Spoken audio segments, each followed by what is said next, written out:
안녕하세요. 미국주식으로 온 대학이 미준입니다. 4월 9일 오늘의 빅주식 뉴스를 시작합니다. 오늘의 변함없이 미국 주식 투자의 정석을 지키고 있는 미준에 오신 것을 환영합니다. 요즘처럼 시장 상황이 좋지 않을 때는요. 투자자들이 주가창 앞에 딱 앉아서 하루 종일 주식의 움직임을 살펴볼 가능성이 높습니다. 그런데 사실 이렇게 우리가 시장의 바닥을 손꼽아서 기다리다 보면요. 바닥이 찾아오는 기간이 너무나 멀게 느껴질 수가 있거든요. 그래서 사실 요즘 같은 경우는 오히려 주식을 잠시 잊고요. 뭐 주식을 완전히 포기하는 것이 아니라 주식에 대한 생각을 좀 잊고 멀리 떨어져서 관망하는 것이 오히려 더 효과적인 기다리는 방법이 될 수 있습니다. 그런 의미에서 제가 이렇게 매일매일 미중 방송을 통해서 미국 상황을 업데이트 드리는 게 여러분들께 정말 도움이 되는지 간혹가다 좀 의문이 들기도 합니다. 가능한 한 좀 긍정적인 내용으로 방송을 구성하고 있는데요. 뭐 그럼에도 불구하고 미중 방송 보시다가 좀 나는 방송 보니까 더 힘든 것 같다 이런 생각이 드시면요. 몇 주만이라도 좀 미중 방송 잠깐 멀리 하시면서 미국 증시를 잊는 것도 하나의 기다리는 방법이다라는 조언을 드리고 싶습니다. 오늘도 소중한 구독자분께서 남겨주신 댓글을 좀 읽어드리고 싶은데요. 오늘은 조금 특별합니다. 자, 여기 가장 위에 제가 아이디를 좀 숨겼는데요. 너무 힘들어요. 수면제 먹고 3년 자고 싶어요. 이런 댓글이 하나 보이잖아요. 그 다음 댓글은요. 바이든 책임질 수 있어? 갑자기 이제 바이든이 등장합니다. 그리고 또 하나. 미국 주식 은퇴하기. 미국 주식으로 은퇴하기 전에 한강으로 먼저 가게 되시오. 이렇게 재밌는 댓글을 남겨주셨는데요. 이 세 개의 댓글은 공통점이 있습니다. 모두 같은 시기에 올라온 댓글인데요. 물론 이제 이거보다 훨씬 더 뭐 악플도 있었고 굉장히 커다란 고통을 토로하시는 댓글도 있었는데요. 제가 약간 무례한 댓글은 지우기 때문에 이 정도만 남아 있는 것 같습니다. 이 세 개의 댓글은요, 모두 같은 날에 게시가 됐고요. 그때가 언제냐면 바로 이 영상이 게시된 2022년 10월 12일이었습니다. 자, 그런데 2022년 10월 12일이 왜 중요하냐면요. 이때가 베어마켓의 바닥이었거든요. 이때가 이제 최저점이었고 10월 13일부터는 미국 증시가 계속해서 상승하면서 우리가 잘 알고 있는 것처럼 2년 넘게 상승장을 만들어 왔습니다. 자, 그런데 최근 들어서 이제 같은 종류의 댓글이 보이기 시작하거든요. 여기 보시면 인생 은퇴하게 생겼습니다라고 하소연을 하셨는데 굉장히 비슷하잖아요. 한강으로 먼저 가게 됐다. 그래서 이렇게 좀 힘든 심경을 토로하시는 분들이 나타나게 되면요. 결국은 바닥이 멀지 않았을 것이다라고 우리가 좀 희망적으로 해석을 해도 좋을 것 같습니다. 오늘은 제가 읽으면서 흐뭇해지는 댓글 하나가 있어서 좀 읽어드리고 싶은데요.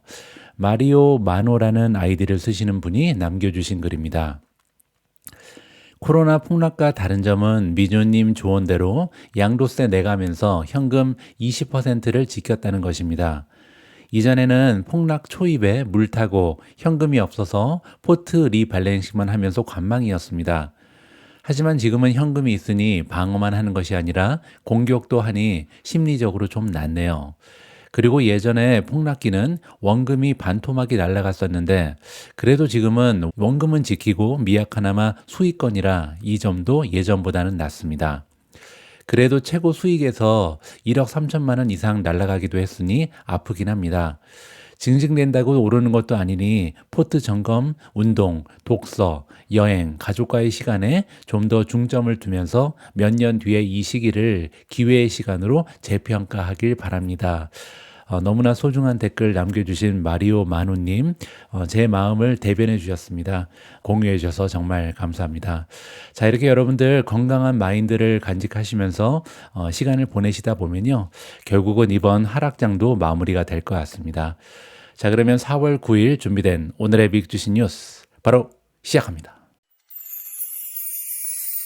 자, 오늘 방송도 정리하기 싫지만 어제 미국 증시 시황부터 정리하도록 하겠습니다. 한눈에 봐도 어제도 하락세가 지속됐는데요. 특히 테크주들은 거의 오른 종목이 없습니다. 브로드컴 그리고 아리스타 네트워크 요 정도만 짙은 녹색을 보이고 있고요. 나머지 종목은 모두 빨간색으로 물든 하루였습니다. 위좋은 토픽인 브로드컴이 올라간 이유는요. 이번에 자사주 매입을 대규모로 하겠다 이러한 CEO의 발표가 있었거든요. 그래서 그나마 플러스를 보이는 종목으로 기록이 됐습니다. 어제 3대 지수의 움직임을 보시면요. 다우존스는 마이너스 0.84%, S&P 500은 1.57% 급락했고요. 나스닥은 무려 2.15% 추가적으로 폭락했습니다. 굉장히 좋지 않은 4일간의 하락장이다. 이렇게 보시면 되겠죠. 자, 이렇게 연속적으로 주식이 하락하면서 시장의 폭은요, 말도 못하게 좁아졌습니다. 여기까지 떨어졌잖아요. 자, 지금 현재 5.16을 기록하고 있는데요. 따라서 대부분의 종목이 하락세에 있다, 모멘텀이 약화됐다, 이렇게 우리가 유추를 해볼 수가 있는 거죠. 다음에는 공포지수인데요. 공포지수도 만만치 않습니다. 자, 보시는 것처럼 거의 50 가까이까지 올라갔죠. 48.81을 찍고 있는데요. 그 얘기는 2020년 3월에 기록했던 50 이상을 찍었던 53.54 근처까지 상승했습니다. 우리가 팬데믹 기간에 느꼈던 공포감이 거의 대등한 수준까지 지금 올라와 있다는 거죠. 다음에는 Fear and Greed 인덱스인데요. 공포 탐욕 지수도 3까지 떨어졌습니다. 저는 개인적으로 3이라는 공포 탐욕 지수를 본 적이 없거든요. 그만큼 지금 현재 시장에 공포감이 엄청나게 몰려오고 있다. 극적인 공포감이 완전히 지배를 하고 있다. 이렇게 보시면 될 것 같습니다. 초이스 스탁이 제공하는 마켓 스코어 역시도 공포 단계로 떨어졌습니다. 18을 찍고 있는데요. 자, 마켓 스코어가 얘기하는 바를 여기 클릭하시면 메시지를 볼 수가 있는데요. 자, 지금 현재 시장이 과도한 공포에 휩싸였다. 따라서 초이스탁이 얘기하는 메시지는요.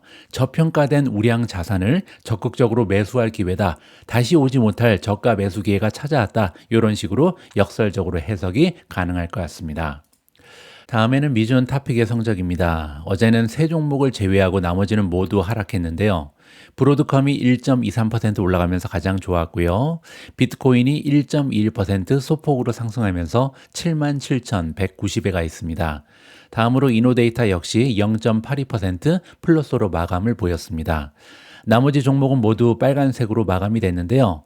탈렌 에너지가 마이너스 0.24, 비스트라 마이너스 0.49, 팔란티어 마이너스 0.67, 우버 마이너스 0.87, 메타 마이너스 1.12, 엔비디아 마이너스 1.37, 구글 마이너스 1.40, 크레도 테크놀로지 마이너스 1.70, 셀레스티카 마이너스 2.19, 넥스트래커 마이너스 2.37, 아마존 마이너스 2.62, TSMC 마이너스 3.28, B2가 마이너스 3.37, 테슬라 마이너스 4.90, 마지막으로 마이크로 스트래티지가 11.26% 떨어지면서 가장 좋지 않았습니다. 한국에 계신 투자자분들께서는 미국 증시가 열리고 나서 보통 주무시잖아요. 그래서 잘 모르실 텐데 어제 장세는요, 사실 그야말로 롤러코스터였습니다. 왜냐하면 한때 S&P 500 기준으로 4% 이상까지 급상승을 했었는데 나중에는 마이너스로 마감이 됐거든요. 역사적인 실패로 끝나버린 미국 증시의 반등 시도라는 기사를 잠깐 읽어드리도록 하겠습니다. 자, 어제 이렇게 역사적인 실패로 끝나버렸던 이유는 하나 있죠. 왜냐하면 중국에 대한 104%의 관세를 오전 12시 1분에 발효한다라는 백악관의 확인이 있었습니다. 그리고 나서 미국 증시의 주가가 추풍 낙엽처럼 떨어졌다. 이렇게 보시면 되겠죠. 화요일은 반전으로 끝났다. 주식시장의 엄청난 반등이 역사적인 실패로 바뀌면서 트럼프 대통령의 전면적인 관세 조치로 촉발된 충격적인 매도세가 4일 연속으로 이어졌습니다. S&P 500은 장중 4.05%의 상승폭이 사라지면서 1.6% 하락으로 마감했고요. 이는 2007년, 2009년 금융위기에 가장 암울했던 시기였던 2008년 10월 14일 이후에 가장 커다란 폭의 상승폭이 사라져버린 기록입니다. 자, 이렇게 장중에 4% 이상 올라갔다가 마이너스로 마감되는 것은요, 역사적으로 거의 없는 일이다. 이렇게 지금 얘기를 하는 거죠. 1978년 이후의 데이터를 기준으로 하면요, S&P 500 지수가 장중 최고치 기준으로 4% 이상 상승한 이후에 1% 이상의 손실을 기록하면서 마감한 건요, 이번에 미국 증시 역사상 처음 있는 일이라고 합니다. 따라서 어제 얼마나 많은 투자자들이 실망을 했을지 이 대목에서 우리가 유추를 해볼 수가 있겠죠. 전반적으로 잔인한 하루였습니다. 다우존스 산업평균 지수 역시 장중 최고점인 1461포인트까지 반등했다. 3.85%까지 플러스를 보였거든요. 하지만 종가는 400포인트 이상 하락하면서 2020년 4월 이후 가장 큰 폭의 하락폭을 기록했습니다. 기술주가 모여있는 나스닥 종합지수도 2.3% 마이너스로 마감했는데요. 장중에는 4.6%나 플러스를 보였습니다. 그리고 나서 이 많은 상승폭을 모두 반납한 거죠. 따라서 적어도 1982년 이후에 가장 커다란 폭의 상승폭이 사라진 기록을 역시 작성했다라고 합니다. 백악관이 중국산 수입품에 대해서 104%의 관세를 부과할 것이라고 밝힌 이후에 오후 거래에서는 랠리가 힘을 잃었고요. 무역 전쟁은 더욱 격화되었다. 이전에 34%의 보복 관세를 부과했던 중국은 트럼프 관세 조치에 대응해서 끝까지 싸울 것이다. 이런 다짐을 보였습니다. 따라서 여러 가지 다양한 이유 때문에 지금 미국 증시의 반등 시도가 완전히 실패로 돌아갔다. 이렇게 정리가 가능합니다. 하지만 긍정적인 부분도 하나 있는데요. 어제 장세가 급격하게 떨어지긴 했지만 결국 약간 올라가면서 반등을 했는데요. 가장 다행인 부분은 최저점이 4,911이었다는 얘기입니다. 이 얘기는 뭐냐면요. 어제 방송에서 제가 말씀드린 것처럼 지금 현재 S&P 500 기준으로 가장 중요한 기술적인 저점 4,850이잖아요. 4,850 이하로 떨어지지 않는 것이 굉장히 중요합니다. 왜냐하면 5년 상승 추세선이 여기에 있죠. 따라서 상승 추세선을 지키기 위해서는 4,850 이하로 하락하지 않고 계속해서 반등해 주는 것이 굉장히 중요하다라고 우리가 그 의미를 해석해 볼 수가 있습니다. 자, 그리고 또 하나, 2021년 최고점이 4,850이었죠. 따라서 지금 현재 굉장히 단단한 지지선이 형성돼 있고 이러한 기술적인 지지선을 지켜주는 것이 중요하다라고 말씀드리고 싶습니다. 최근 트럼프 관세로 인해서 미국 증시가 급락을 거듭하고 있는데요. 그러면서 이제 각종 투자 기관에서도 장단을 맞추고 있습니다. 점점 커지는 스태그플레이션의 공포다. 오늘은 조금 부정적인 기사 내용을 여러분들과 함께 살펴보도록 하겠습니다. 뱅가드라는 투자 기관이 먼저 나오는데요. 뱅가드는 트럼프 대통령의 관세가 미칠 잠재적 영향을 고려해서 미국 경제 성장률 전망치를 하향 조정했고요. 인플레이션에 대한 기대치 역시도 높였습니다. 따라서 좋지 않은 거 두 개를 한꺼번에 한 거죠. 경제 전망은 하향 조정, 그리고 인플레이션에 대한 기대치는 상향 조정했습니다. 뱅가드의 글로벌 수석 이코노미스트 조 데이비스가 나오는데요. 이제 2025년 미국의 GDP 성장률이 1% 미만으로 낮아질 것을 예상하고 있다. 따라서 원래 미국의 GDP 성장률이 보통 2% 이상으로 각종 기관에서 보고를 했었는데요. 1%도 어렵겠다. 이렇게 지금 전망을 하향 조정한 거죠. 그리고 이는 뱅가드의 이전 예측보다 약 1%포인트 하향 조정된 수치입니다. 화요일에 발표된 뱅가드의 새로운 예측에 따르면요. 트럼프 대통령은 관세 일부를 철회할 것으로 예상하긴 합니다. 하지만 그럼에도 불구하고 유효 관세율이요. 올해 말까지는 25%를 일시적으로 상회할 가능성이 있고요. 그리고 나중에 18% 정도에서 최종적으로 정착할 것으로 뱅가드는 예상하고 있습니다. 그리고 이러한 시나리오에서도 18%의 유효 관세율은요. 1월 달에 비해서 상당히 높은 수치죠. 왜냐하면 1월 달 기준으로 보면 2024년 모든 수입품의 평균 관세율은요. 2.5%에 불과합니다. 따라서 굉장히 단기간에 엄청난 세율을 올렸다. 이렇게 보시면 되죠. 관세는 또한 인플레이션을 유발할 가능성이 높다라고 얘기합니다. 조 데이비스는요. 2025년 말에 근원 인플레이션이 전년 대비 거의 4%까지 올라갈 것이다. 이렇게 부정적인 예상을 밝히고 있습니다. 그렇게 되면요. 그의 이전 예측보다 1%포인트 이상 높은 수치다. 원래는 이제 한 3% 정도 보고 있었는데 아니다. 4% 이상까지 인플레이션이 급등할 것이다. 이렇게 지금 예상을 수정한 거죠. 실업률 또한 현재 4.2%에서 연말이 되면 5% 이상으로 상승할 수 있다. 부정적인 전망을 공유하고 있습니다. 4월 2일 대통령 발표 이후에 주식시장은 급격히 하락했습니다. S&P 500 지수는 올해 15% 이상 하락했고요. 기술주 중심의 나스닥 지수는 21% 하락한 상황입니다. 데이비스는 오늘 아침, 어제 새로운 메모에서 관세 부과 정도가 시장을 놀라게 했다. 그 정도는 분명하다. 하지만 명확하지 않은 것이 하나 있는데 관세가 발표된 수준을 얼마나 오랫동안 유지할 수 있을지다. 우리는 지금 리세션과 함께 춤을 추고 있다. 따라서 리세션에 갈까 말까 지금 결정되는 순간이다. 굉장히 위험한 순간이다라고 얘기하는 거죠. 다른 자산 관리 회사, 은행, 분석가들도 그들의 전망을 수정하고 미국 경제가 불황에 빠질 가능성을 높이고 있습니다. 예를 들어 JP 모간 체이스의 이코노미스트 팀은요, 4월 4일 발표하기를 경기 침체 위험 예측을 40%에서 60%까지 높였고요. 일요일 골드만삭스의 경제학자들은 경제 성장 전망치를 낮추고 12개월 후 경기 침체 확률을 35%에서 45%로 상향 조정했습니다. 그리고 어제 UBS는요, S&P 500의 목표치를 6,400에서 5,800으로 약 9%나 낮췄고요. 2025년 국내 총생산, GDP 성장률 전망치를요, 1% 미만으로 낮췄다. 따라서 지금 현재 굉장히 많은 기관에서 그들의 경제 성장 전망치, 그리고 미국 주식에 대한 목표 주가를 일제히 하향 조정하고 있다. 이렇게 보시면 되겠죠. 물론 일부 분석가 그리고 자금 관리자들은요, 트럼프 행정부가 협상을 통해서 관세를 완화할 방법을 찾을 것으로 아직까지는 기대하고 있습니다.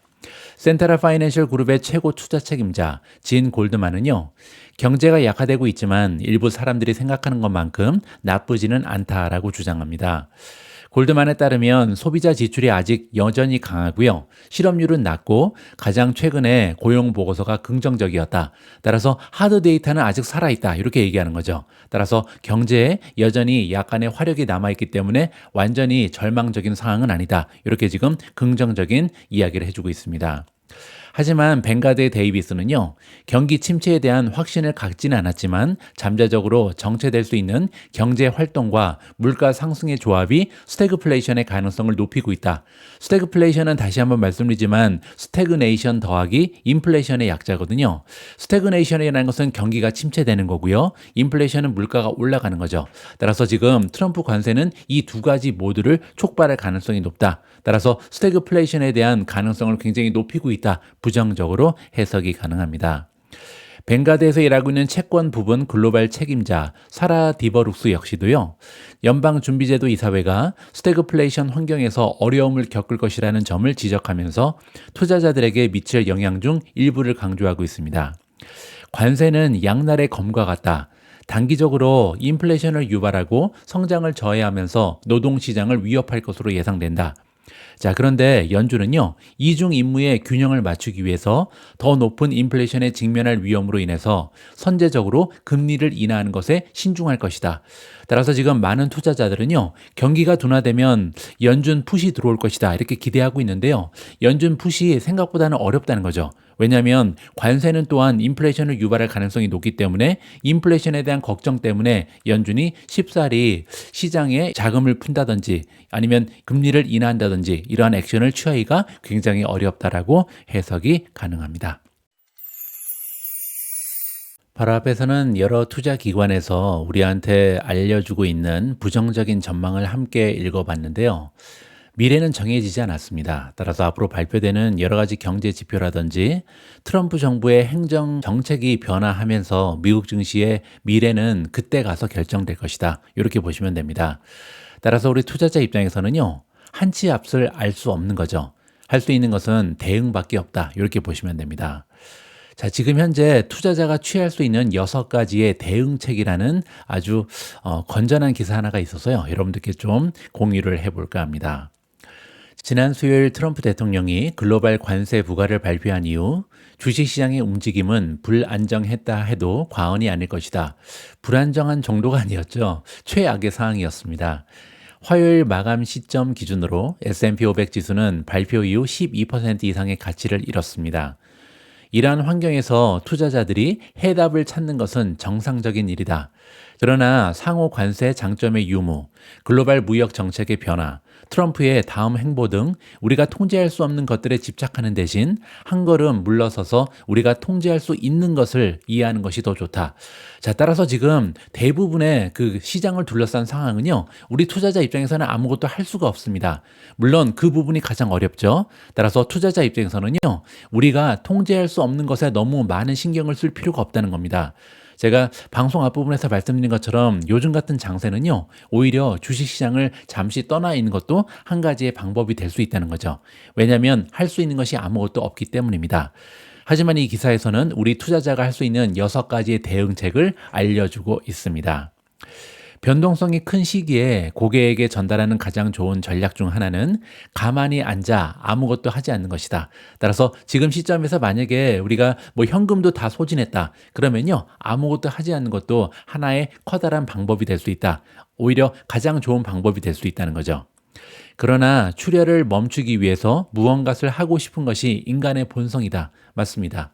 왜냐면요, 이러한 본성 때문에 이렇게 문제가 있을 때는 이 문제를 해결하고자 노력하잖아요. 특히 여성 투자자분들보다는 남성 투자자분들이 이런 본성이 더 강합니다. 남자들은요, 보통 문제가 있으면 이걸 해결하려고 노력하거든요. 따라서 남성 투자자들은 지금 굉장히 좀 조심하셔야 됩니다. 왜냐하면 별다른 해결책을 찾지 못하면요, 결국은 우리 본성 때문에 주식을 다 팔아버릴 가능성도 높기 때문이죠. 자, 그러면 우리가 할 수 있는 여러 가지 대응책을 함께 살펴보도록 하겠습니다. 첫 번째는 저가 매수입니다. 당연한 말이지만 저가 매수는 장기 투자자가 내릴 수 있는 최고의 결정 중에 하나입니다. 지난 한 주 동안 가격이 크게 하락했습니다. 주식에 투자하기 가장 좋은 시기는 시장이 급락하고 투자자들이 불안해하는 때입니다. 이거는 이제 역사적인 사실이 늘 증명을 해왔죠. 따라서 시장에 투자하기 위해 모은 현금이 남아 있다면 지금이 바로 그 시점이다. 만약에 이 결정을 미루게 되면요, 시장이 반등할 때 그 기회를 놓쳤다는 것을 후회하게 될 것이다. 따라서 여러분들 중에 아직까지 현금이 남아 있으신 투자자분들께서는 지금이 현금을 투여하면서 추가적인 저가 매수를 해야 될 시점이다. 이렇게 보시면 됩니다. 자, 두 번째는 투자 자동화인데요. 이건 뭐냐면 기계적으로 투자하는 것을 얘기합니다. 투자 계좌에 예금을 자동 입금하는 것을 고려하고 있다면 지금이 바로 시작할 때다. 지난 몇 주 동안 시장이 크게 하락했고 무역 분쟁이 해결될 때까지 앞으로 몇 달 동안 불안한 상황이 지속될 수도 있다. 따라서 자동화된 포트폴리오가 자금을 추가하는 방식은요, 투자에 대한 감정을 배제했기 때문에 지금 이렇게 하락장이 펼쳐질 때 이러한 투자 자동화를 만드는 것이 굉장히 효과적이다. 이렇게 이야기를 해주고 있습니다. 뭐 앞에서 얘기한 저가 매수 있잖아요. 이거랑 혼합을 해도 좋겠죠. 따라서 내가 지금 가지고 있는 자금이 예를 들어서 1,000만 원이다. 그러면요, 매주 100만 원씩 사는 것도 하나의 방법이 될 수 있는 거죠. 이런 식으로 감정을 배제하고 투자를 자동화해라 라는 두 번째 조언을 살펴봤습니다. 세 번째는 리밸런싱인데요. 포트폴리오의 리밸런싱은 의도한 자산 배분을 유지하기 위해 투자를 조정하는 과정을 얘기합니다. 그리고 실제로 이것은요, 일부 자산, 채권 같은 것을 매각해서 다른 자산, 즉 주식 등을 매입하면서 원래의 목표 포트폴리오로 되돌리는 것을 의미합니다. 자, 간단한 예를 좀 설명드리면요, 여러분들 중에 좀 연세가 있으신 분들, 시니어 분들께서는요, 아마도 이 포트폴리오 상에 배당주를 갖고 계신 분들이 굉장히 많을 겁니다. 왜냐하면 이 생활비를 써야 되잖아요. 그래서 만약에 내가 갖고 있는 게 50% 정도는 배당주였고 50%는 성장주였다. 자, 이러신 분들은요, 지금 성장주가 훨씬 더 많이 떨어져 있겠죠. 따라서 예를 들어서 갑자기 이 밸런스가 무너지면서 배당주가 70% 그리고 성장주가 30%까지 줄어들었다면요, 이걸 다시 50대 50으로 맞출 수 있는 기회다. 이렇게 지금 간단한 예를 가지고 설명을 드릴 수가 있겠습니다. 다음은 미운 종목을 매도하라. 자, 이게 뭐냐면요, 많은 투자자가 아니라 사실상은 대부분의 투자자죠. 대부분의 투자자들은요, 포트폴리오에 부진한 보유 자산을 가지고 있기 마련입니다. 우리가 아무리 많은 학습량을 통해서 그리고 정말 철저하게 분석을 해서 주식을 샀다 하더라도 한 20종목 샀으면요, 그중에 한 30-40% 이상은 내 뜻대로 움직이지 않는 종목이 많이 있기 마련입니다. 따라서 투자자들은요, 이러한 종목을 팔면서 손실을 줄이고 싶습니다. 하지만 매각에 가장 적합한 시기를 알지 못한다. 하지만 일반적으로요, 시장이 이렇게 전반적으로 하락했을 때가 매각에 적합한 시기다. 왜냐하면 잘 나가는 종목, 우량주, 좋은 종목들도 동시다발적으로 다 떨어지는 게 하락세잖아요. 따라서 이렇게 너도 나도 한꺼번에 떨어질 때 좀 억울하게 떨어진 종목으로 투자 자금을 옮길 수 있는 기회를 활용해라. 이렇게 보시면 됩니다. 손실을 감수하면서 확신이 줄어든 투자를 매각하고요, 그 수익금을 현재 하락세에 있지만 상승 가능성이 앞으로 높은 더 좋은 다른 투자처에 재투자할 수 있는 좋은 기회로 활용하면 좋겠다. 이렇게 지금 설명이 나와 있습니다. 다음에는 세금 얘기가 나오는데요. 지금처럼 시장이 급격하게 하락할 때 마이너스로 전환한 종목들이 있잖아요. 이런 종목들을 매각하는 또 다른 이점이 있습니다. 세무상 이익을 상쇄하기 위해 손실을 고정할 수 있다.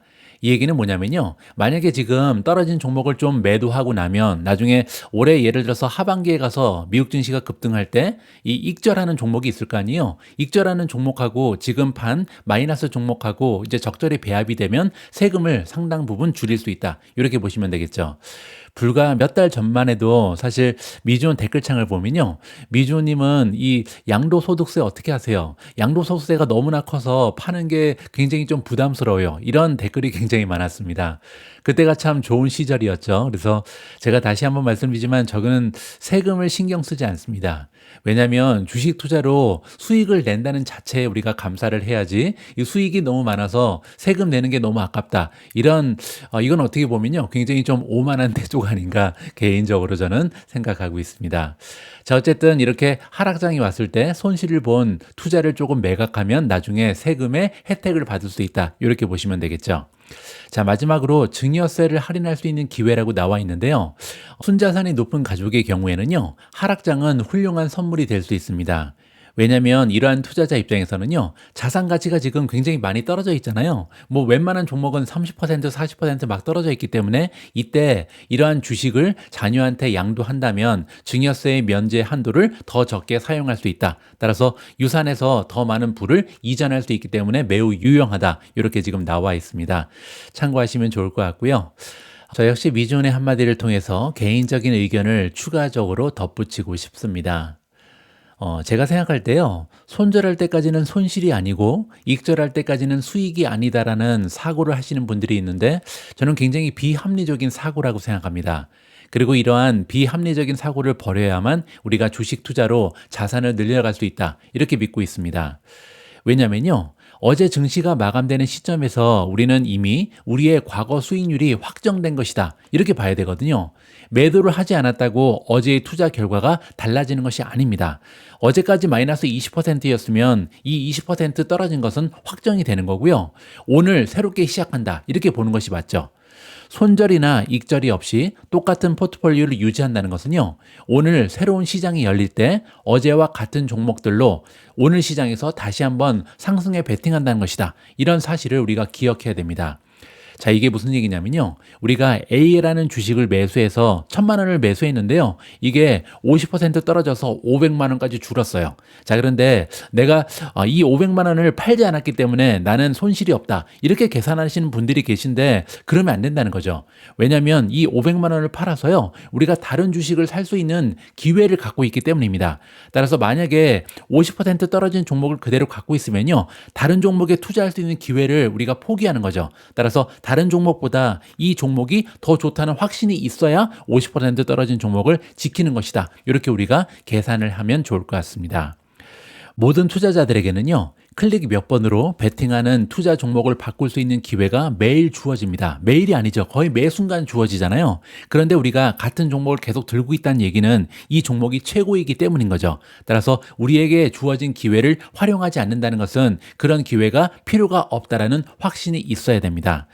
그리고 이러한 오늘의 베팅은요, 어제까지의 평단가, 어제까지의 수익률이 아니라 오늘 현재 시점에서 가장 유망한 종목을 가지고 진행되어야 성공 확률을 높일 수 있다. 두 가지 우리가 항상 무시해야 되는 것이요, 바로 평단가 그리고 나의 수익률입니다. 자, 우리는 정기적으로 우리의 포트폴리오를 점검해야 되는데요. 단 두 가지는 무시해야 된다. 첫 번째는 우리의 종목별 평단가고요. 두 번째는 종목별 투자 손익률입니다. 자, 이 두 가지를 볼 필요가 없는 이유는요. 투자 기업의 가치와는 눈꼽만치도 상관이 없기 때문이죠. 우리의 평단가 그리고 손익률은요. 단지 내가 이 주식들을 언제 샀는가, 얼마에 샀는가 이거랑 연관이 있지 기업의 가치 그리고 향후의 기업의 전망과는 단 0.0001%의 상관관계가 없습니다. 따라서 이런 것을 기준으로 우리가 투자 결정을 내리게 되면 실패할 가능성이 굉장히 높다. 이 부분을 기억해야 됩니다. 자, 결론적으로 포트폴리오를 우리가 정기적으로 점검해야 하는 이유는 단 하나인데요. 시시각각 변화하는 시대적 흐름, 그리고 끊임없이 진화하는 기업들 사이에서 과연 우리의 포트폴리오는 최고의 선택들로 꽉 채워져 있는가, 이 여부를 계속해서 재확인해야 하기 때문입니다. 세상은 계속해서 빠르게 변화하고 있고요. 우리가 투자하고 있는 기업들도 매일매일 진화하고 있습니다. 따라서 이 기업들이 한 달 전에는 가장 좋은 선택이었지만 지금 현재 봤을 때 내 생각과 달라지는 경우가 있거든요. 그렇기 때문에 우리가 포트폴리오를 매일매일 확인하고 점검해야 된다. 이렇게 보시면 되겠죠. 우리의 소중한 자금이 확률이 떨어지는 종목, 확신이 부족한 주식에 투자되어 있는 상황을 그대로 방치해서는 안 된다. 따라서 지금 같은 하락장에서는요, 그대로 가만히 있는 것도 하나의 방법이지만 또한 동시다발적으로 내가 투자하고 있는 종목이 정말 최고의 선택인가, 이 부분도 다시 한번 확인하시는 현명한 투자자분들이 되셨으면 합니다. 오늘 방송의 마지막도 오늘의 미국 주식 영상으로 마무리하도록 하겠습니다. 최근 들어서 굉장히 많은 구독자분들께서 오늘의 미국 주식 영상을 좀 긍정적으로 평가하고 계시거든요. 여기 보시면 집사이모라는 아이디를 쓰시는 분께서도 와, 미국 전문가 인터뷰도 더빙해 주셔서 너무 좋아요. 이렇게 댓글을 주셨고요. 여기 보시면 그래도라는 아이디를 쓰시는 분도 요즘에 방송의 후미에서 보여주시는 미국 주식 영상 너무 좋아요 라고 긍정적인 말씀을 하셨습니다. 자, 그래서 당분간 지금 현재 미국 증시 상황에 대해서 전문가들이 어떤 얘기를 하는지 여러분들 굉장히 궁금해 하신 것 같아서요. 이러한 포맷을 좀 유지해 보도록 하겠습니다. 오늘 들어본 미국 증시에 대한 전망은 펀드스트랏의 톰리입니다. 톰리는 여러분들 알고 계신 것처럼 미국 증시에서 가장 긍정적인 그런 마인드를 가지고 있는 투자 전문가인데요. 최근 들어서도 계속 좋은 얘기만 하다가 조금 입장이 난처해지긴 했습니다. 단편적인 예로 상호관세가 시행되면 미국 증시는 바로 급등할 것이다. 이렇게 예상을 했었거든요. 그런데 여러분들 알고 계신 것처럼 목요일, 금요일 상호관세 발표 이후에 미국 증시는 10%나 급락을 해버렸죠. 그래서 좀 상황이 굉장히 좀 어렵게 됐는데요. 여기에 대해서 아직까지도 긍정적인 생각을 계속 하고 있는지 톰리의 의견을 함께 경청해 보도록 하겠습니다. 오늘 방송은 여기까지입니다. 오늘 방송도 마지막까지 함께해 주신 모든 분들께 진심을 담아 감사의 말씀을 드립니다. 그리고 내일은 4월 10일 목요일인데요. 제가 방송을 보내드릴 시간이 좀 부족합니다. 만약에 오늘 상황이 좋고 또 별다른 뉴스가 없다면 내일 방송은 하루 쉬어야 될 것 같은데요. 만약에 중요한 뉴스가 있던지 하면 굉장히 짧은 영상이라도 간단하게 만들어서 여러분들께 다시 한번 인사를 드릴 수 있도록 하겠습니다. 우리 모두가 미국 주식 투자로 은퇴하는 그날까지 다 함께 화이팅입니다. 행복한 하루 되세요. 감사합니다.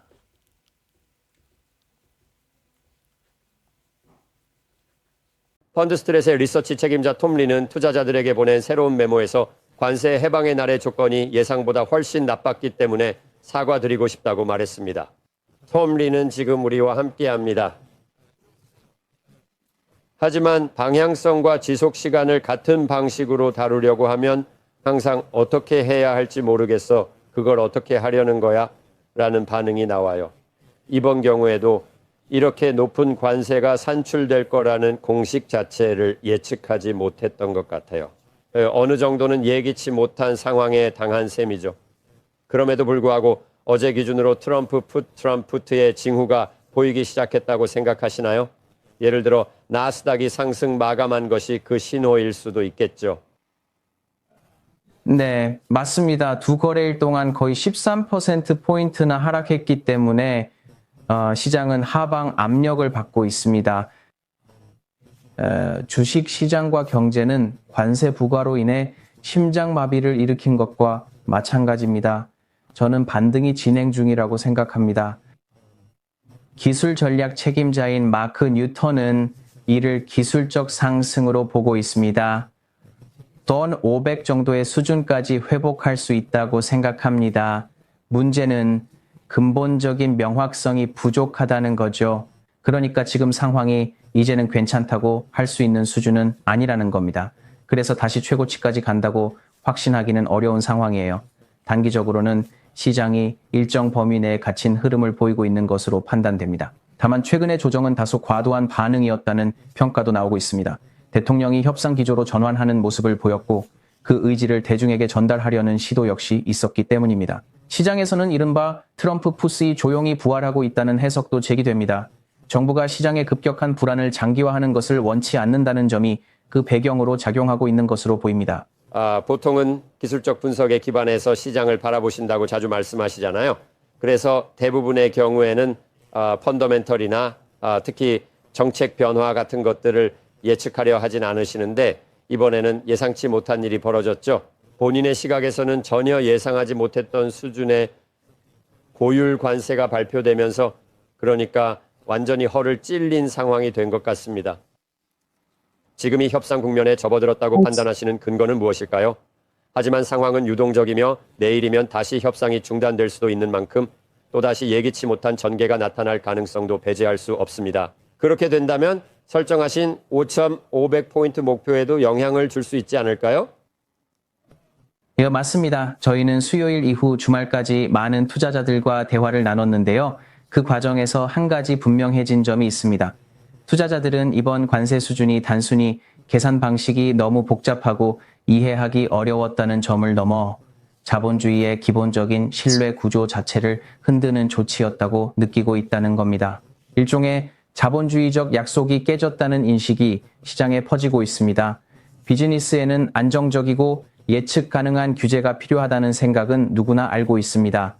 많은 기업이 2018년에 중국을 떠나기 위해 공급망을 옮겼는데 이번 관세로 인해 다시 수조 달러의 자본이 발이 묶일 가능성이 있습니다. 이번 사태는 시장에 큰 충격을 주었고 신뢰가 깨진 상황입니다. 하지만 명확한 방향성이 제시된다면 신뢰를 회복할 수 있을 것입니다. 현재 급락 후 미 자형 반등이 일어나 이전 수준으로 돌아갈 가능성도 있습니다. 하지만 현실은 그 명확성을 위해 무엇이 필요한지 확실히 알 수 없다는 점입니다. 저는 이 과정이 시간이 걸릴 것이라고 느낍니다. 제 지인 톰 드마크는 이번 상황이 2011년과 비슷하다고 말했는데 그 의견이 나쁘지 않다고 생각합니다. 시장이 신뢰를 회복하는데 시간이 좀 걸릴 것이라는 점에서 말이죠. 하지만 톰, 어제 시장은 행정부가 90일 동안 중단할 것이라는 잘못된 루머에 크게 반응했습니다. 시장은 신뢰를 잃었지만 여전히 많은 사람들이 이 상황에서 완화가 오기를 간절히 바라고 있는 것 같습니다. 네, 그렇다고 생각합니다. 아마도 그게 일종의 시험적 시도였을 수도 있는데 그게 효과를 봤습니다. 즉 비즈니스 친화적인 유화적인 조치가 있다면 시장은 엄청난 반등을 일으킬 수 있다는 걸 보여줬다는 거죠. 예를 들어 수출자 세액 공제 같은 조치들이 신뢰를 회복하는 데 정말 도움이 될 수 있습니다. 결국 이번 상황에서 가장 큰 타격을 받은 것은 기업들과 그들이 투자한 자본입니다. 기업은 투자한 자본에 대한 수익을 올려야 하는데 이는 주주들에게 피해를 줄 뿐만 아니라 해당 기업에서 일하는 모든 직원들에게도 영향을 미칩니다. 그래서 저는 그 파급 효과를 생각해 보면 왜 시장이 심장마비를 일으켰는지 이해할 수 있다고 생각합니다. 물론 이 부분은 고칠 수 있는 부분도 많습니다. 다만 해결하려면 시간이 좀 걸릴 필요가 있다는 점은 분명합니다. 저는 행정부가 그 시험적 시도를 이렇게 효과적으로 계획했다고 생각하지 않습니다. 하지만 분명한 것은 그들이 주의를 기울였다는 점입니다. 아마도 5분 만에 이렇게 될 수 있구나라고 생각했을 거예요. 800포인트 하락에서 이렇게 반등할 수 있다는 걸 보여줬으니까요. 한 가지 더 여쭤볼게요. 톰, 그래서 우리는 70개국과 협상을 진행하고 있습니다.